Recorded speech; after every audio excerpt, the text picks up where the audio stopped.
Hello everyone and welcome back to another AFK Journey video. In this video, we're going to be talking about the updated Hypogean Celestial priority because we're at the end of the Waves of Intrigue season. Most of the key heroes for the season have been out. And now there is an update, in my opinion, to how you should be leveling up these heroes, especially because in the upcoming season, which will be season 3, we don't know the name of it yet, we're going to be getting 3 Celestial Hypogean heroes, which makes it even more important to be selective with which heroes you upgrade right now, because we have no idea how important those heroes will be for your account. And like, based on the past, I'm sure at least one out of the 3 is going to be pretty meta for everyone's account, and so you're gonna need to kind of begin saving for that. Okay, without further ado, let's get into what I think is the #1 priority for example, everyone's account. It is going to be Feresto. So this is where the things really change. In my previous video I uploaded on this Hypogean Celestial priority, I was still saying and recommending Rainier to Mythic Plus as your first Hypogean Celestial. However, I think you can't really justify that anymore, like using 8 copies to build up Rainier, because the thing is now, Rainier has been really phased out of the Endless Dream Realm bosses. He's only using the optimal team for 2 out of the 8 different bosses, and in one of them he's quite replaceable. And the one where he is really important is in Snowstomper. And kind of the reason he is so important is because he position swaps Smokey into the front with Resonating Spell. Now, if in the future season we don't have Resonating Spell, then this team concept isn't really going to work because Smokey will still keep getting interrupted, and then Rainier might not even be the best option there. We also know new Dream Realm bosses are going to be added, which are Plague Creeper and Crazed Shellbrute. Potentially he could be good for Crazed Shellbrute, but in endless teams we have a lot of HP per second damage dealers where Rainier is just not a good option. So that I'm basically explaining a lot about Rainier on a pick #1 because he's been moved down the priority in my opinion.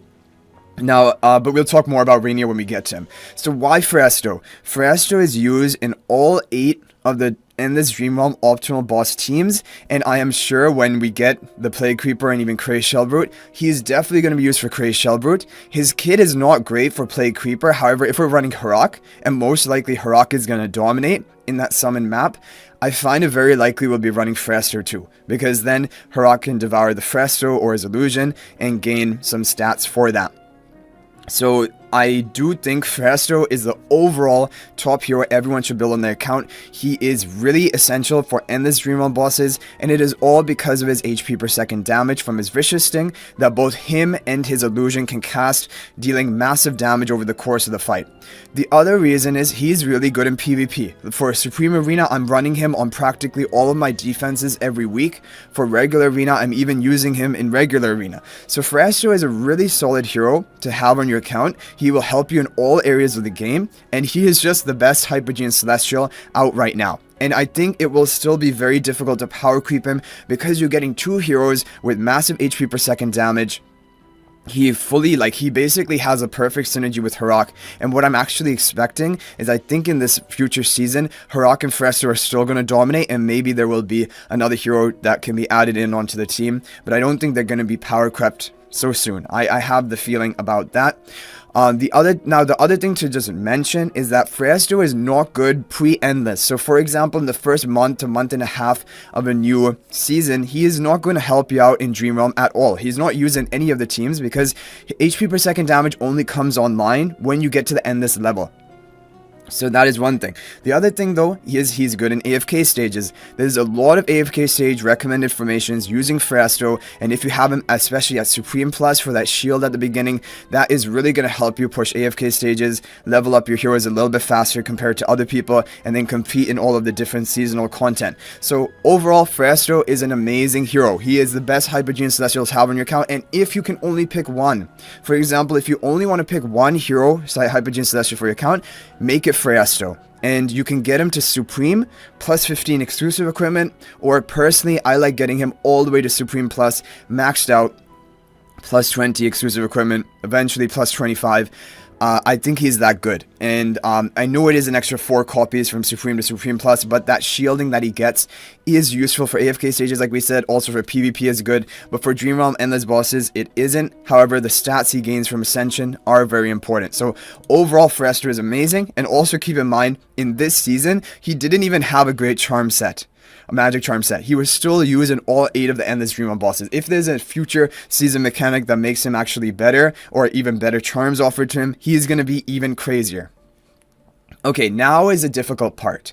We talked about Rainier. He is pretty good. And Rainier really shines for pre-Endless Dream Realm bosses, and that was a reason I was recommending him so highly. However, I still think number 2 priority, I'm going to have to go with Harak.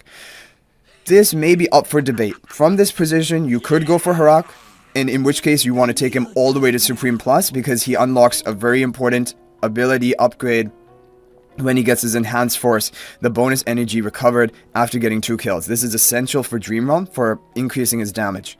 Now, but the thing with Harak is, he is great for a few Endless Dream Realm bosses, and he is in some of like even the top 3 teams for some other ones, but there are certain bosses where he just doesn't do well. For example, King Croaker, Alpha Bear, these are bosses where Harak is just not really usable, and most likely King Croaker and Alpha Bear will remain. I don't know, they could actually, you know, cycle out Alpha Bear and Lone Gaze when the new season comes out. I assume that they would cycle out Orison and Crystal Beetle, but actually it would maybe make more sense to cycle out Alpha Bear. Anyway, there are certain bosses where Harak doesn't do well. I also think Crazed Shellbrute, it will be difficult to make him work because Crazed Shellbrute has that devouring, like basically gulping type mechanic, and if he gulps Harak, all your damage is over. And also, if he gulps an ally who is unaffected, and he is unaffected after casting his ultimate, he is just going to insta-kill that Harak. So I have a feeling Harak might not be great for Crazed Shellbrute. It depends on the mechanics. However, for Plague Creeper, he is probably going to be the best because you have all of the summons that he will easily be able to clear. So Harak is still going to be very dominant next season, and he synergizes perfectly with Freyaster because he can devour the illusion and deal a high damage to the boss. Now, the other thing about Harak is he's going to be really good pre-Endless, and we've seen that in, for example, the Titan Reaver and even Ravage Realm, which are kind of like a stat distribution more like pre-Endless bosses, because he has insane damage multipliers. Not only his HP per second damage from his ultimate, but if you look at all of the other attack damage multipliers, for example, up to 100% on each strike, 240% on the final, and then also each strike deals extra damage equal to 6% of the lost HP. He has so much attack multipliers in his ultimate ability that even for pre-Endless, he's going to be great. Him and Kruger, for example. Now, Rainier would take him to the highest level, the Harak, because you have a debuff to increase the damage the boss takes by 25%, which is really good pre-Endless. However, I think you could pass on Rainier and still put together a really good team with Harak and Kruger. And so for the future, I believe going for Harak is more future-proof than Rainier, because Rainier is just kind of dwindling, hanging on the edge, the cliff's edge for Endless bosses. For pre-Endless, he's still good, but like, you know, we're getting a lot of heroes. We've got Sonya, which is also a great buffer. We have Harak, who will do well with Kruger, for example. Maybe you don't need the Rainier as much for pre-Endless, so I think Harak is more future-proof for your account, and we have no idea which Celestial Hypogeans are going to come out. If anyone does a better job of increasing your damage than Rainier, then that will be basically an upgrade to Rainier. So that is the thing. So I think Harak is next, but Harak needs to be taken to Supreme Plus for his maximum effect in Dream Realm. So if you are a new player starting right now, for example, or you can only go for one Hypogean Celestial, just go for Freyaster and then save all of your resources and decide in the next season based on which heroes come out. But if you can go for a second one and you will also have enough to get one more hero in the next season, then I would go for Harak number 2 after Freyaster and take him all the way to Supreme Plus. Again, max him out, plus 25 exclusive equipment eventually. He is one of your hardest hitting damage dealers. He's kind of like the Lily May of Hypogean Celestials. Okay, so we have Freyaster, then Harak. Now, number 3, we're going to put Rainier.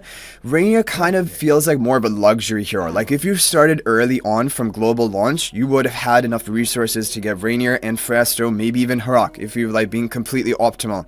But for newer players who do not have the resources to do this, you can pass on Rainier. I think he is not as essential as he once was. He is really important because he has still in the game the highest value debuff, increasing the boss's damage taken by 25%. No hero has such a high debuff. For example, Thorin's Soul Plunder is a 17% damage debuff, but Rainier is a 25%. The other thing is that he will provide an attack buff to his position swapped ally by 12%. And this season, he had the charm bonus, which was really good, improving it further. However, in the future, if he doesn't have as good of a charm bonus, he's going to be even more likely to be replaced in these top performing teams. And so I think Rainier is a hero that I can really foresee in the near future maybe being power crept out of existence in a lot of different areas. I still think he will always be good for pre-endless Dream Realm bosses, but because you're only in pre-endless for like 1 to 1.5 months, and you're in the endless mode for around 2.5 or more months, it makes more sense for you to go all in on your endless heroes, and Rainier is not one of them anymore. He's just not the best option for endless bosses, most of them.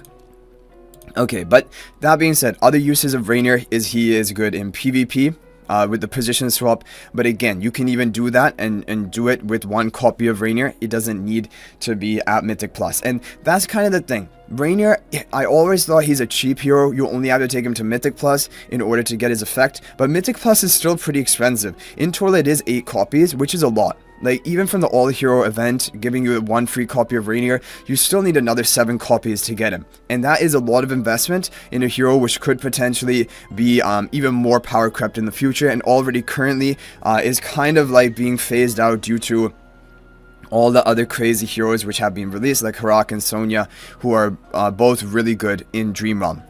And so I would recommend passing on Rainier. Like, if I had to do a new account right now, I would only go for Ferestro, and I would not go for anything else, because I'm also, like, I think Ferestro is a hero which is the least prone to power creeping in the future. But yeah, and talking about Harak again, for PvP, Harak is also good, but he is not great in regular arena. He's really good in Supreme Arena on the Mauler buff tiles. That is where he shines, and he can make a really powerful Supreme Arena defense for you, which is very difficult for the opponents to clear, and on offense, he's amazing as well.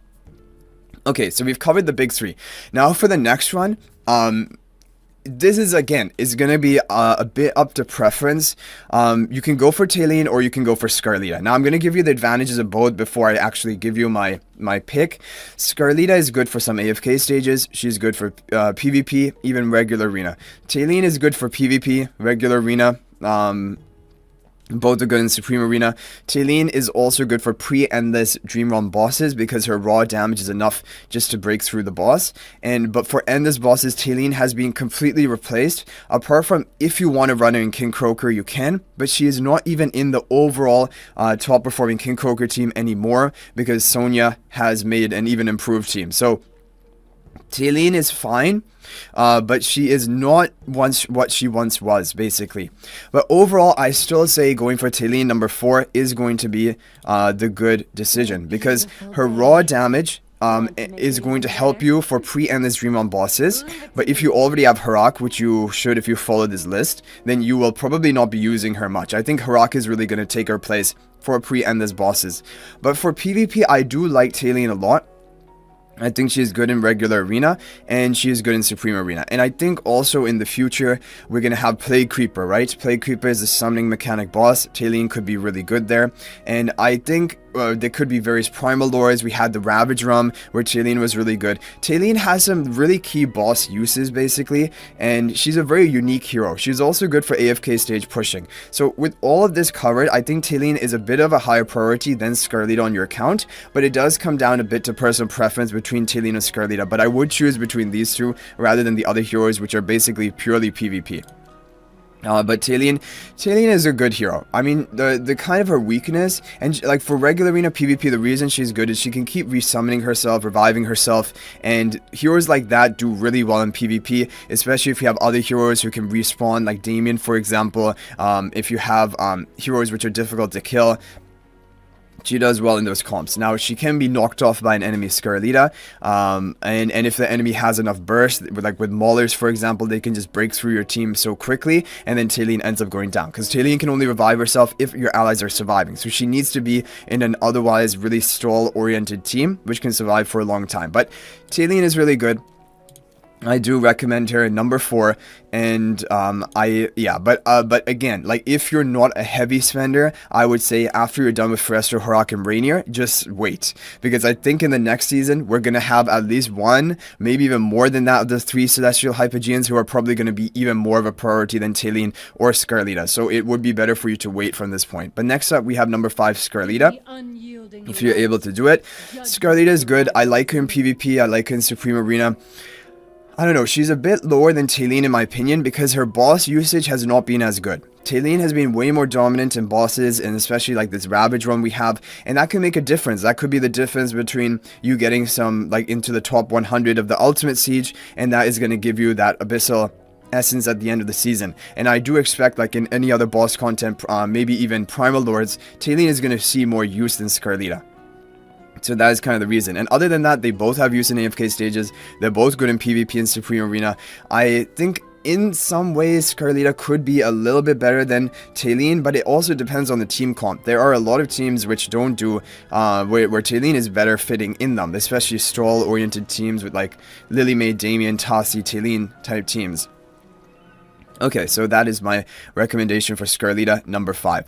Okay, moving on to the next one. Number 6, I'm going to say Diurnal. Diurnal is a hyper carry nuker. He is really good for Supreme Arena and PvP, and especially in this season with the Hypogean Celestial buff tiles and the Valor Shield spell, he really was shining. He is a really good hero.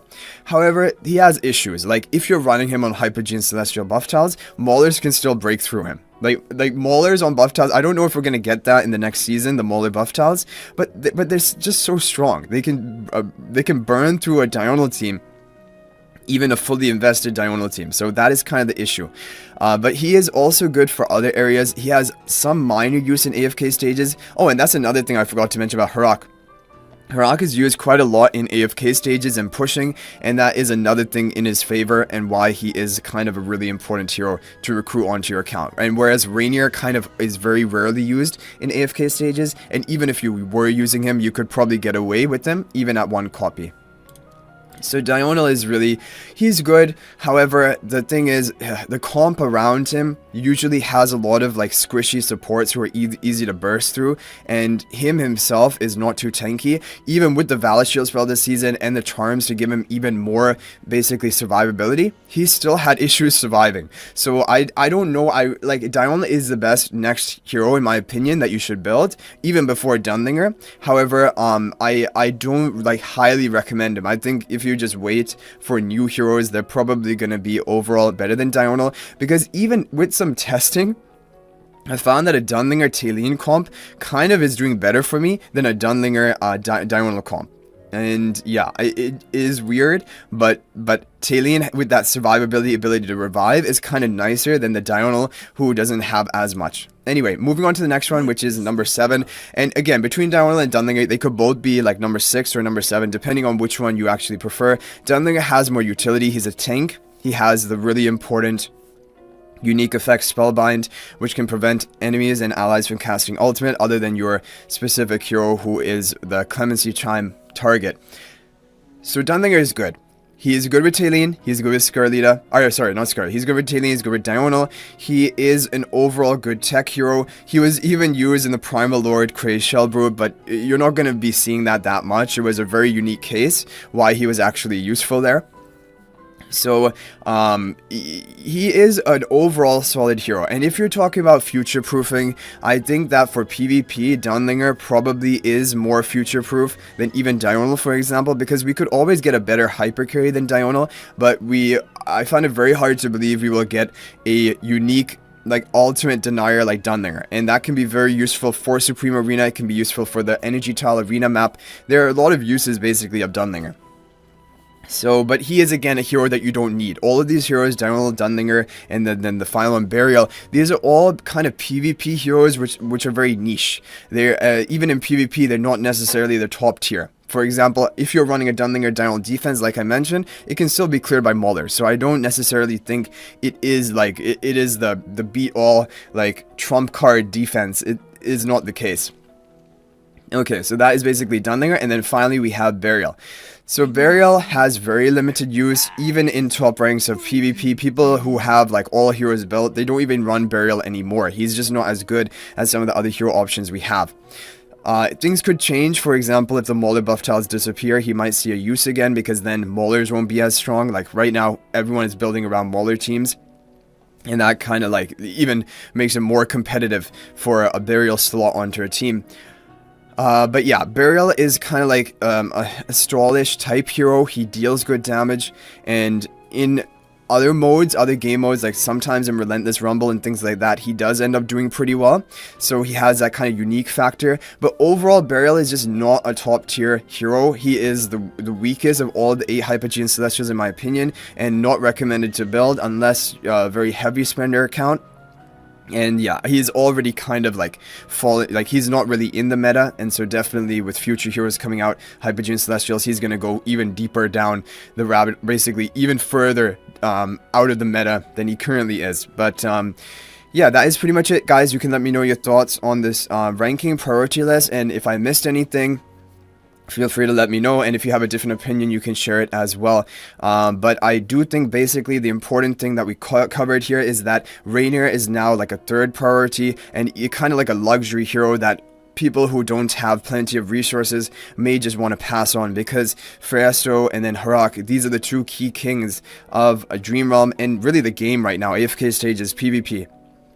And so those are the two heroes I would recommend the most. But guys, thank you for watching. I'll hopefully see you in the next video. And until then, everyone, peace out for now.